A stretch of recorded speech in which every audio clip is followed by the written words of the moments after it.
Continuous स्टीरेटेड tank reactor होता है। यह वेस्ट वाटर ट्रीटमेंट में यूज होने वाला एनारोबिक डाइजेस्टर होता है। एनारोबिक डाइजेस्टर जो होता है एनारोबिक कंडीशन में ही काम करेगा। तो एनारोबिक ट्रीटमेंट का मतलब बिना ऑक्सीजन का यूज किए बिना वेस्ट वाटर का बायोलॉजिकली ट्रीटमेंट होता है। इस ट्रीटमेंट का उद्देश्य वेस्ट वाटर में जो भी ऑर्गेनिक पॉल्यूटेंट स्लरी और स्लज होते हैं उसको रिमूव करना होता है। एनारोबिक माइक्रो ऑर्गेनिज्म जो होते हैं ऑर्गेनिक पॉल्यूटेंट को बायोगैस में कन्वर्ट करते हैं। बायोगैस जो होता है मीथेन और कार्बन डाइऑक्साइड का मिक्सचर होता है। इस रिएक्शन में दिखाई गई है कि यहाँ पे ऑर्गेनिक पॉल्यूटेंट प्रेजेंट है। इस पे एनारोबिक माइक्रो ऑर्गेनिक पॉल्यूटेंट को ब्रेक करके मीथेन और कार्बन डाइऑक्साइड में कन्वर्ट करते हैं। Conversion of organic pollutant by microorganism and produce biogas.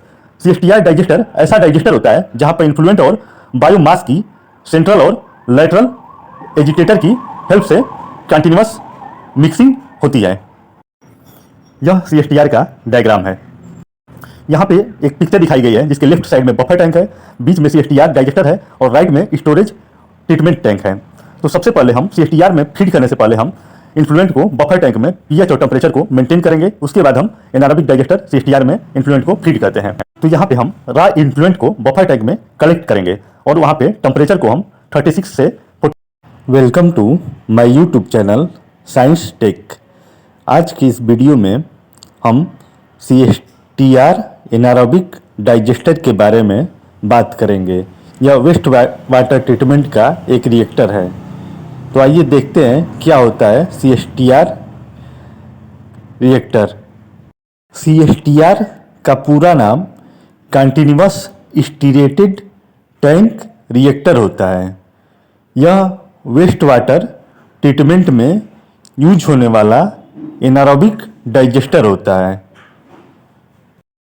Anaerobic digester जो होता है एनारोबिक कंडीशन में ही काम करेगा। तो एनारोबिक ट्रीटमेंट का मतलब बिना ऑक्सीजन का यूज किए बिना वेस्ट वाटर का बायोलॉजिकली ट्रीटमेंट होता है। इस ट्रीटमेंट का उद्देश्य वेस्ट वाटर में जो भी ऑर्गेनिक पॉल्यूटेंट स्लरी और स्लज होते हैं उसको रिमूव करना होता है। एनारोबिक माइक्रो ऑर्गेनिज्म जो होते हैं ऑर्गेनिक पॉल्यूटेंट को बायोगैस में कन्वर्ट करते हैं। बायोगैस जो होता है मीथेन और कार्बन डाइऑक्साइड का मिक्सचर होता है। इस रिएक्शन में दिखाई गई है कि यहाँ पे ऑर्गेनिक पॉल्यूटेंट प्रेजेंट है। इस पे एनारोबिक माइक्रो ऑर्गेनिक पॉल्यूटेंट को ब्रेक करके मीथेन और कार्बन डाइऑक्साइड में कन्वर्ट करते हैं। Conversion of organic pollutant by microorganism and produce biogas. CSTR digester ऐसा डाइजेस्टर होता है जहाँ पर इन्फ्लुएंट और बायोमास की सेंट्रल और लेटरल एजिटेटर की हेल्प से कंटिन्यूअस मिक्सिंग होती है। यह सीएसटीआर का डायग्राम है। यहाँ पे एक पिक्चर दिखाई गई है जिसके लेफ्ट साइड में बफर टैंक है, बीच में सीएसटीआर डाइजेस्टर है और राइट में स्टोरेज ट्रीटमेंट टैंक है। तो सबसे पहले हम सीएसटीआर में फीड करने से पहले हम इन्फ्लुएंट को बफर टैंक में पीएच और टेम्परेचर को मेंटेन करेंगे। उसके बाद हम एनारोबिक डाइजेस्टर सीएसटीआर में इन्फ्लुएंट को फीड करते हैं। तो यहाँ पे हम रा इन्फ्लुएंट को बफर टैंक में कलेक्ट करेंगे और वहाँ पे टेम्परेचर को हम 36 से 42 डिग्री और पीएच को एबव 8 मेंटेन करते हैं और हम डाइजेस्टर में पंप के थ्रू फीड करते हैं। जब सीएसटीआर में इन्फ्लुएंट फीड हो जाता है तो डाइजेस्टर में सेंट्रल पोर्शन में और लेटरल पोर्शन में एजिटेटर लगा होता है। एजिटेटर का काम होता है किसी भी सॉल्यूशन को मिक्स करना। तो एजिटेटर की हेल्प से हम सबस्ट्रेट और बायोमास का यूनिफॉर्म डिस्ट्रीब्यूशन और डिग्रेडेशन करते हैं।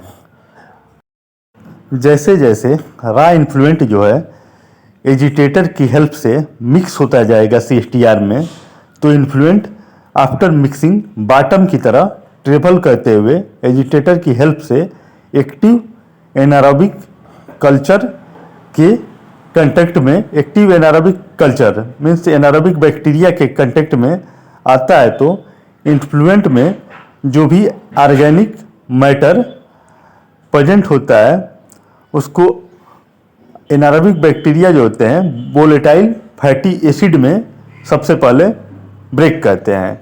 मीन्स ऑर्गेनिक मैटर जो होगा वो एनारोबिक बैक्टीरिया उसको वोलेटाइल फैटी एसिड में ब्रेक करेगा।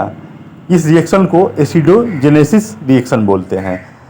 जब वोलेटाइल फैटी एसिड बन जाता है तो इसको मेथेनोजेनिक बैक्टीरिया जो होते हैं इसको मेथेन में तोड़ देते हैं। ये देखिए ऑर्गेनिक मैटर है, इस पे एनारोबिक बैक्टीरिया जो होते हैं वोलेटाइल फैटी एसिड में तोड़ते हैं, उसके बाद मेथेनोजेनिक बैक्टीरिया जो है इसको मेथेन में कन्वर्ट कर देते हैं।